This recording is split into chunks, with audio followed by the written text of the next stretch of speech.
جہاں آئی ہے وہاں کے بارے میں نہیں جانتی۔ بات کچھ سمجھ میں نہیں آئی۔ خیر تمہیں پریشان ہونے کی کوئی ضرورت نہیں، میں ابھی آتا ہوں۔ پنڈت جی دوبارہ اندر چلے گئے۔ کوثر جہاں کا دل کانپ رہا تھا، نہ جانے کیوں اسے یہ پنڈت کچھ اچھا آدمی معلوم نہیں ہوتا تھا۔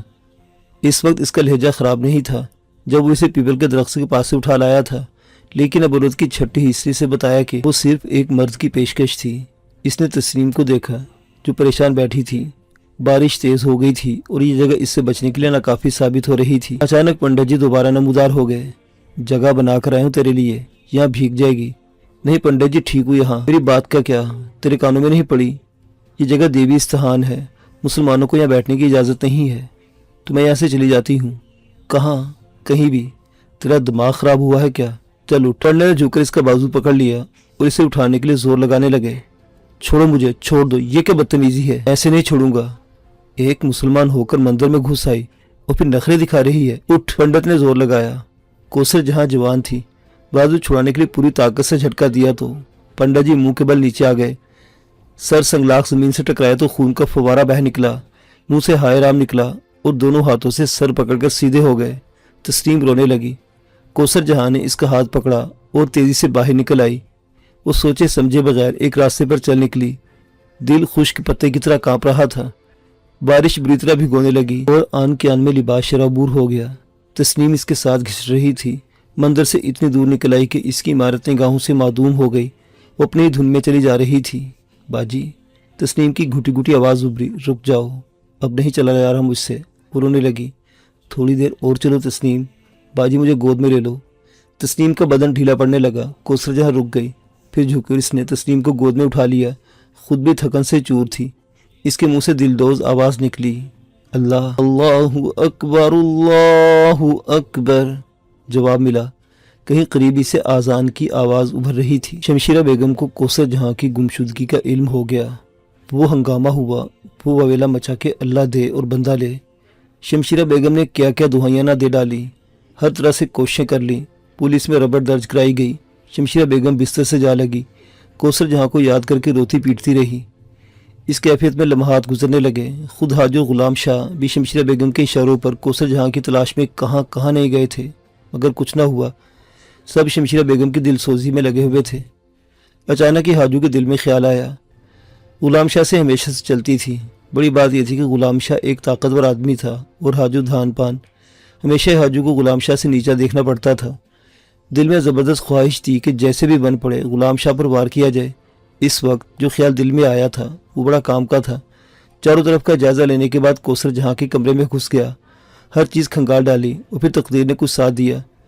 چھوٹے صندوق میں 2 جڑاؤ کنگن مل گئے۔ حاجو نے انہیں انٹی میں اڑس لیا اور باہر نکل آیا۔ شمشیرہ بیگم کو کچھ صبر و قرار آیا تو مال و اسباب کی فکر ہوئی، تلاشی لی۔ پتہ چل گیا کہ کوئی بڑا نقصان نہیں ہوا۔ جڑاؤ کنگن ان کے دماغ میں نہیں آئے تھے، دیے ہوں گے کسی قدردان نے، پڑے رہ گئے کوثر جہاں کے پاس۔ 5واں دن ہو چکا تھا اور کہیں سے کوثر جہاں کی کوئی سنگن نہیں ملی تھی۔ تسنیم کو بھی ساتھ لے گئی تھی۔ شمشیرہ بیگم بے شک طوائف تھی، لیکن کہیں نہ کہیں دل کے کسی گوشے میں ماں موجود تھی۔ 6 دن کوثر جہاں کی یاد آئی تو دل میں بیٹی کا تصور تھا۔ آنکھوں سے آنسو ابل پڑے، کہنے لگی، ارے پاگل، گھر چھوڑ گئی، ضد کرتی رہتی، بات منوا لیتی مجھ سے، میں بھلا تجھے کیسے مجبور کر لیتی، جان سے تو نہ مار دیتی۔ ہے کیا کروں، جس جگہ پیدا ہوئی اسی جگہ تو عمر گزاری ہے میں نے، وہیں سے سوچا ہے اور وہیں ختم کر لیا۔ کوئی نئی بات اب میرے دماغ میں کیسے آتی؟ کوثر جہاں ماں ہو، ماں کے دل کو سمجھ لینا بیٹی، واپس آ جانا، تجھے میری مامتا کا واسطہ۔ تیری گود میں بھی اولاد ہے، جس طرح تو اس اولاد کو پال رہی ہے، میں نے بھی تجھے اسی طرح پالا ہے۔ غلطیاں مجھ سے ضرور ہوئی ہوں گی، مگر ان غلطیوں کی اتنی بڑی سزا تو اچھی نہیں ہوتی بیٹا، اپنا پتہ ٹھکانہ تو دے دیتے۔ تیری ضد کے آگے تجھے کون مجبور کر سکتا تھا؟ ہائے غلطی تو مجھ سے ہی ہوئی، ایسی جذباتی ہوئی کہ شبانہ اور غزالہ کو بلایا، کلیجے سے لگایا، خوب روئیں۔ اماں کیا کر رہی ہو؟ یہاں نہ ناچیں گے تو کہاں جائیں گے؟ یہی میں نے کوثر جہاں کو سمجھایا تھا، یہی تو کہا تھا میں نے کہ روشنیوں کی طرف نہ بھاگ، وہ روشنیاں دور سے دور ہوتی چلی جاتی ہیں۔ ہم لوگ معاشرے کا وہ بدنما داغ ہیں جنہیں کوئی بھی اپنے دامن پر قبول نہیں کرتا۔ ہماری پذیرائی تو سبھی کرتے ہیں، لیکن ہمیں اپنے خوابگاہوں میں سجانا، اپنے خاندان میں عزت دینا پسند نہیں کرتے۔ وہ ہمارے گھروں کی ڈیڑھیوں کو عبور کر کے ہمارے گھروں میں تو آ سکتے ہیں، ہمیں عزت سے اپنے گھروں کے کمروں میں نہیں لے جا سکتے۔ تو دیکھ لے شبانہ بیٹی، غزالہ، کتنوں نے دعویٰ وفا کیا، کتنے دعوے وفا کر سکے، بات وہیں تک آ جاتی ہے۔ پتہ نہیں وہ بیوقوف کہاں چلی گئی۔ لڑکیوں، آج میں تم سے جو بات کہہ رہی ہوں، خدا کے لیے اسے جھوٹ نہ سمجھنا۔ کہیں دل لگا بیٹھی ہو، کہیں جانے کا ارادہ ہے تو آج مجھے بتا دو، ہو سکتا ہے آنے والا کل مجھے وہی پرانی شمشیرہ بیگم بنا دے۔ کہیں جاؤ تو مجھے بتا کر جاؤ، بولو چھوڑ دو گی مجھے، کب چھوڑو گی مجھے؟ نہیں اماں، کیسی بات کرتی ہو، باجی تو پاگل ہے۔ اور سن اماں، ہم طوائفوں کی تو ایک ہی تاریخ ہوتی ہے، کہیں بھی نکل جائیں بعد میں اپنے گھر واپس آ جاتے ہیں۔ انسان کو دولت کے علاوہ عزت کی بھی تو ضرورت ہوتی ہے اماں۔ ہمیں دولت تو حاصل ہے اور تمام عمر حاصل رہتی ہے، لیکن عزت ہماری تقدیر میں نہیں ہوتی۔ باجی کو جب یہ احساس ہوگا کہ اسے عزت دینے والا اس دنیا میں کوئی نہیں ہے تو وہی واپس آ جائے گی، تم دیکھ لینا اماں۔ شمشیرہ بیگم آنسو بہاتی رہی۔ ماں کی ممتا بہت دیر تک ذہن پر حاوی رہی۔ ہر طرح کی کوششیں کر ڈالی تھی، کوٹھے کی رونق لٹ گئی تھی، کاروبار بند کر کے رکھ دیا تھا۔ اب بھلا اس حادثے کے بعد بھی شمشیرہ بیگم کہاں تک پتھر بنی رہتی؟ دل میں بیٹی کا خیال تو آتا ہی تھا، کوثر جہاں سے محبت بھی محسوس ہوتی تھی، البتہ اکرام کا خیال آتا تو دانت پر دانت جم جاتے اور کڑکڑانے کی آوازیں بلند ہونے لگتی۔ بیج بویا تو اسی کا تھا۔ اکرام کے لیے ان کا دل کا گوشہ نرم نہیں ہوتا تھا، بس فطرت تھی ان کی۔ حاجی اور غلام شاہ بھی منحوسوں جیسی شکلیں بنائے کمرے میں بیٹھے رہتے تھے۔ اب یہ الگ بات کہ حاجی کی آنکھوں میں قہر و غضب کی بجلیاں کونتی رہتی تھیں اور غلام شاہ کے ہونٹوں پر طنزیہ مسکراہٹ۔ ایک دن شمشیرہ بیگم مغموم انداز میں سروتا ہاتھ میں پکڑے چھالیاں کتر رہی تھی کہ کہیں سے حاجی نمودار ہو گیا۔ شمشیرہ بیگم ان دنوں بڑی نرم تھی، بیٹے کی گمشدگی نے دل میں خوف پیدا کر دیا تھا۔ حاجی کو گالیاں بھی نہیں پڑ رہی تھی۔ اس وقت بھی انہوں نے نرم نگاہوں سے حاجی کو دیکھا اور حاجی آ کر دوزانوں بیٹھ گیا۔ شمشیرہ بیگم، اپنے آپ کو سنبھالو گی نہیں؟ یوں لگتا ہے جیسے کوثر جہاں ہی سب کچھ تھی، آخر شبانہ اور غزالہ بھی تو ہیں۔ ان لوگوں سے محفلوں کو سجاؤ۔ طوائف کا کوٹھا 4 دن غیر آباد رہے تو پھر آباد کرنے میں مہینوں لگ جاتے ہیں۔ تماشبین آتے ہیں اور مایوس چلے جاتے ہیں۔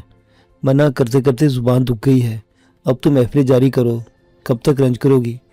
آستین کے سانپ نے ڈس ہی لیا ہے، اب اس کا کچھ علاج بھی کرو۔ شمشیرہ بیگم کے ہاتھ میں گردش کرتا ہوا سروتا رک گیا۔ اسی نگاہوں سے حاجی کو دیکھتے بولی، تم نے میری بیٹی کو آستین کا سانپ کہا ہے؟ تمہاری اتنی ہمت کیسے ہوئی حاجی؟ پھر غلط سمجھی شمشیرہ بیگم، آستین کا سانپ میں نے کوثر جہاں کو نہیں کہا۔ پھر نام لوں گا تو پھر زبان پکڑو گی۔ میں ٹھہرا کمزور آدمی، کیا کروں؟ اللہ نے ڈیڑھ پسلی دے کر دنیا میں اتارا ہے۔ جان ہوتی تو غلام شاہ جیسی تو سینہ تان کر بات کرتا، زبان کھولنے سے بھی خوف آتا ہے۔ مرواؤ گی مجھے، بنے گا کچھ نہیں، بھروسہ تو تم غلام شاہ پر ہی ہے۔ اے منہ سے پھوٹو، خدا تمہیں غارت کرے، کتنا سوچتی ہوں کہ منہ سے کوئی بری بات نہ کروں، لیکن جس طرح تم باتیں کرتے ہو تلووں میں لگتی ہے، بالوں میں بجھتی ہے۔ کیا بکنا چاہتے ہو؟ غلام شاہ کا نام بیچ میں کیسے آ گیا؟ جانتا ہوں شمشیرہ بیگم، ہمیشہ سے جانتا ہوں، میری وہ کوئی اوقات نہیں ہے، میری ساری باتیں غلط ہوتی ہیں تمہاری نظر میں، مگر کیا کروں، زبان تو نہیں رکتی، دل تو نہیں مانتا، اتنے تمہارا نمک خوار ہوں جتنا دوسرے۔ یہ سازش ہے شمشیرہ بیگم، پکی سازش ہے۔ دوسرا جہاں خود نہیں گئی، اسے نکالا گیا ہے، بھگایا گیا اسے یہاں سے۔ کیا بک رہے ہو؟ کس نے نکالا ہے؟ کس نے بھگایا ہے؟ شمشیرہ بیگم چمک کر بولی، غلام شاہ سے زیادہ یہاں اور کون ہو سکتا ہے؟ وہی ایک بہادر آدمی ہے جو ٹال ٹھونک کر ایسے کارنامے سر انجام دیتا ہے۔ جھاڑو پھرے تمہارے منہ پر حاجو، جھاڑو پھرے، جب بھی کہتے ہو ایسے ہی کہتے ہو۔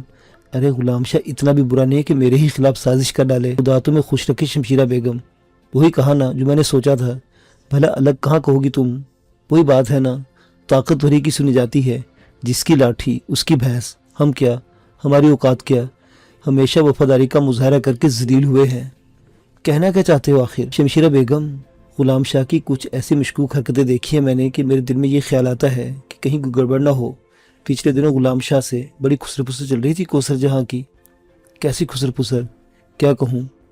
غلام شاہ کا سامنا کون کر سکتا ہے، تم یا میں؟ ہاں، اگر بات بدل سکتے ہیں تو ہمارے استاد محترم پیر مکھن شاہ، وہ تو نہ جانے کہاں مر گئے۔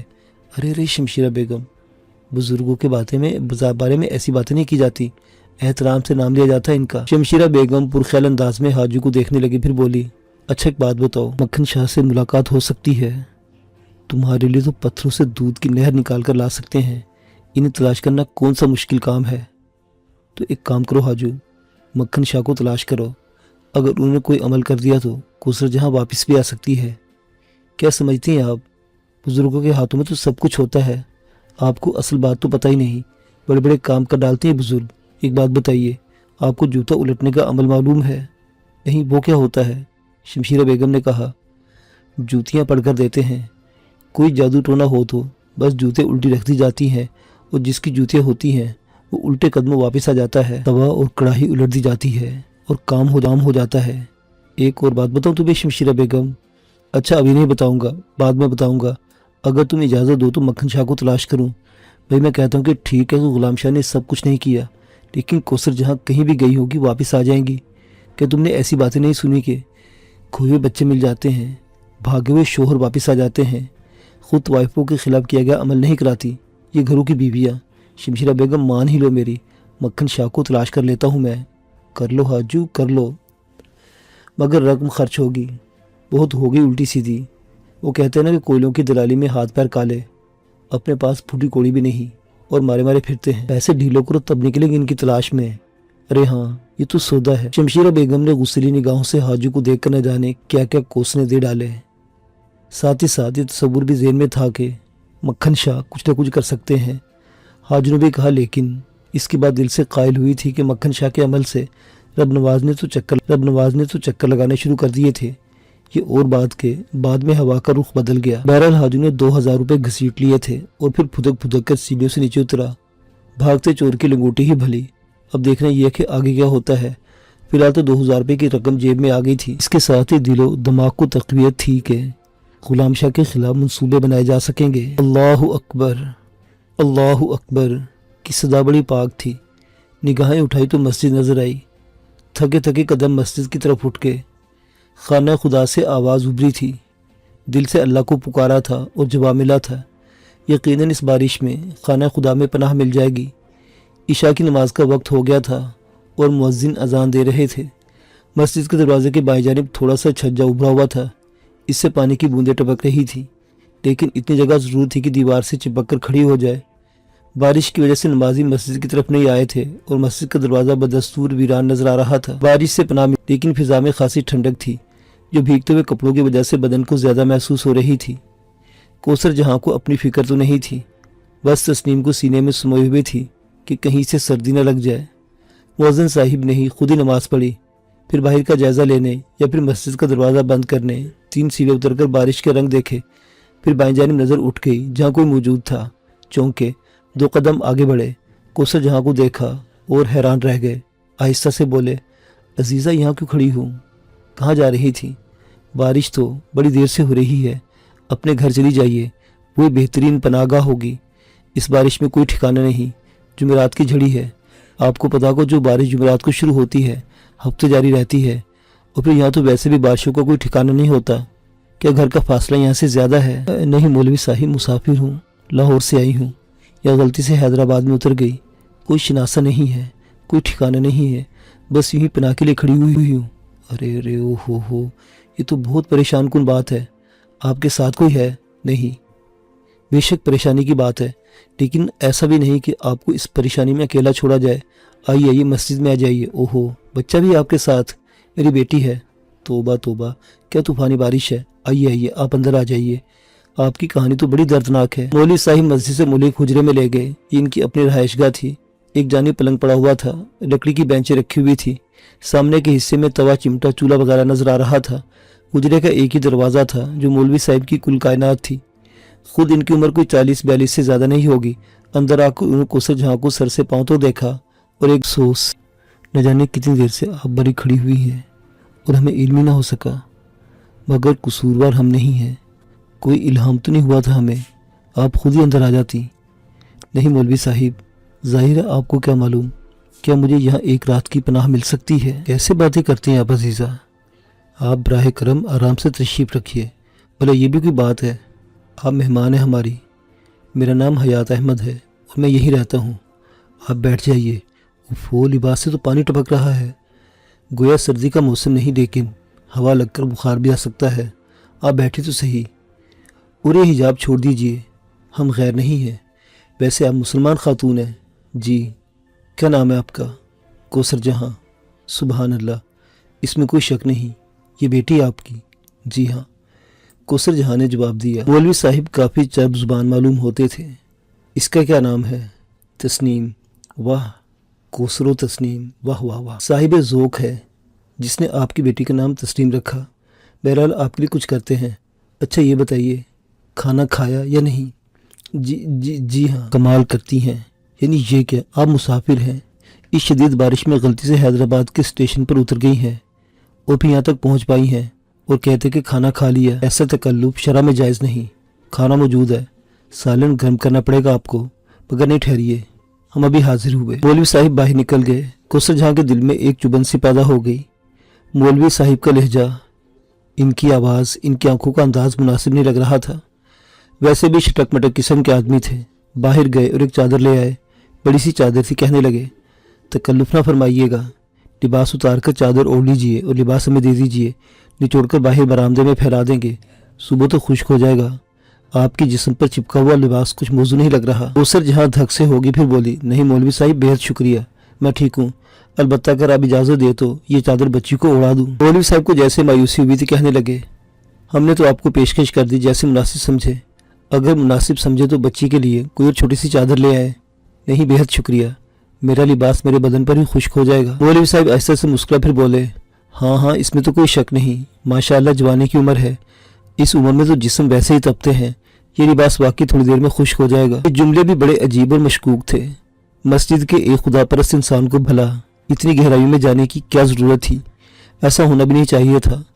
کوثر جہاں کے ذہن میں سناٹے آ رہے تھے. یہاں بھی پناہ نہ ملی تو کیا ہوگا؟ مولوی صاحب چولہا ہانڈی کے پاس پہنچ گئے. کھانا گرم کرنے لگے. کوثر جہاں اس خیال سے خاموش رہی کہ کم از کم تسنیم کا پیٹ ہی بھر جائے. بہت عمدہ قسم کا مرغی کا سالن پکا ہوا تھا، نرم بوٹیاں. یہ ضیافت کوثر جہاں نے قبول کر لی. تسنیم کو کھانا کھلایا. چند لقمے خود بھی اس خیال سے زہر مار کر لی کہ جسم میں جان ہوگی تو حالات کا مقابلہ کیا جا سکتا ہے. خانہ خدا میں خوراک میسر آئی تھی. بھوکا رہنا ویسے بھی ناشکری تھی. مولوی صاحب کے الفاظ اور لہجہ تسلی بخش ہوتا تو اس وقت بڑا سکون محسوس ہوتا.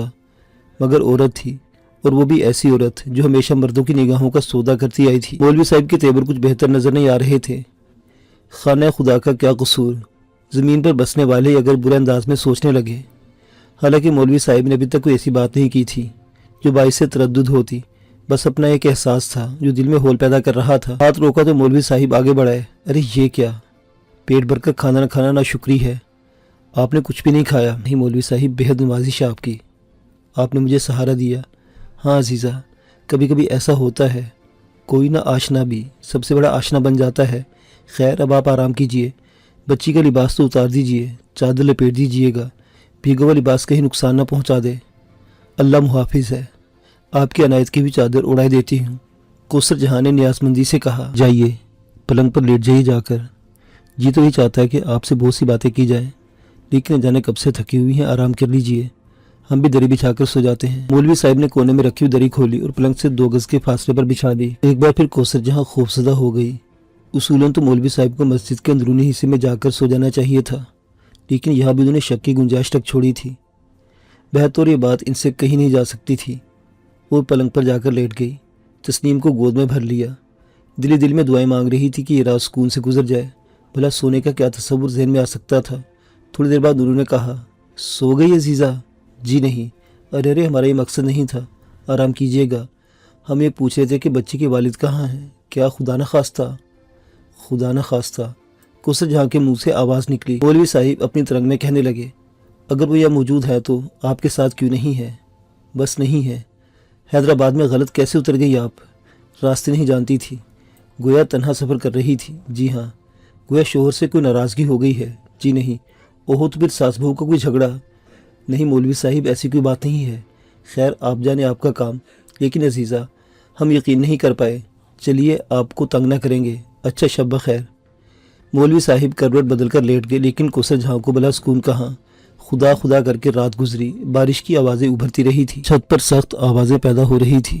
مولوی صاحب شاید سو ہی گئے تھے. البتہ صبح کو وہ جلدی سے اٹھ گئے اور اپنے معاملات میں مصروف ہو گئے.